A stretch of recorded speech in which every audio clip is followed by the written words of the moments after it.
Welcome to Living Life Juicy. I'm John Losi, your host and guide, and this is where we explore how we can be present and kind as we do great things. You can find Living Life Juicy on all the podcast platforms and on the YouTube channel, Living Life Juicy Podcast. I work with the Into Wisdom Group. You can find out more at intowisdomgroup.com. And right now, I got a book that came out this year called The Pottery Panda. You can get that at Amazon or at potterypanda.com. By the way, better price at potterypanda.com. Today, what we're doing is I'm turning over the podcast to a recent guest, Daniel Cape, who is the author of 300 plus uses of Nalgene bottles.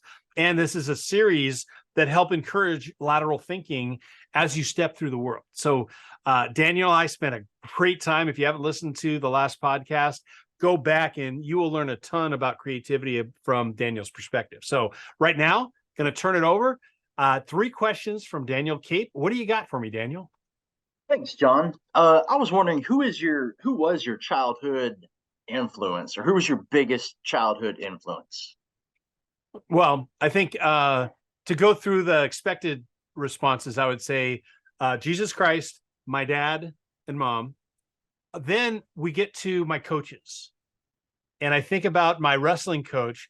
When I was in high school, he came into our high school and turned a 500, we won half of our games or half of our matches. Mm-hmm. And then we would go regularly undefeated through the dual meet season and then win the tournament at the end of the year. When I graduated, I went up to Cal Poly San Luis Obispo while he went up to Atascadero, which is a little town just north. So I started coaching with him. And his approach to coaching influenced not only my approach to athletic coaching, but also my approach to executive and competency coaching, performance improvement stuff. I'll never forget this one quote. I'm there and I had played high level football and I'm there coaching freshmen. And I'm telling him about how, chop steps and direction and all that kind of stuff. He says, John, wait. Don't teach them to get out of a stance until they know how to get into a stance. And that's in so many ways that's impacted how I go about what I do. I like that. If you could change one thing about the world, what would you change?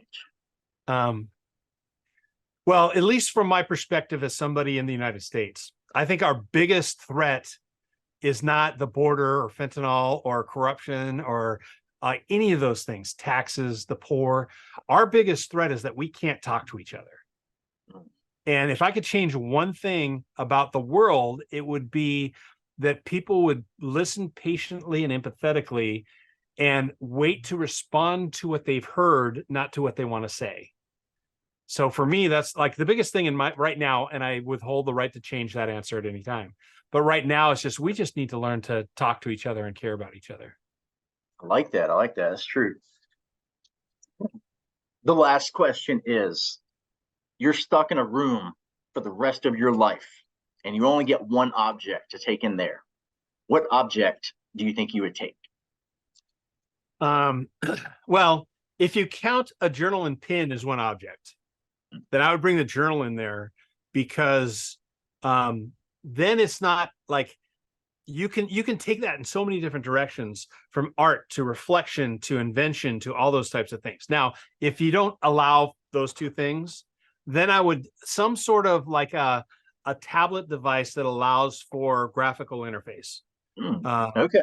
And sure, it might be attached to the internet, which is fine, and I can get books, that's fine.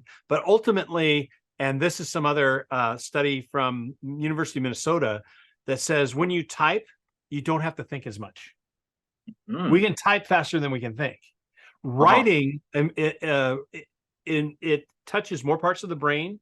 Mm-hmm. And because, you're not just doing this, you're writing and there's several movements involved. It means it more deeply engages your brain as you're putting information from your head onto the page.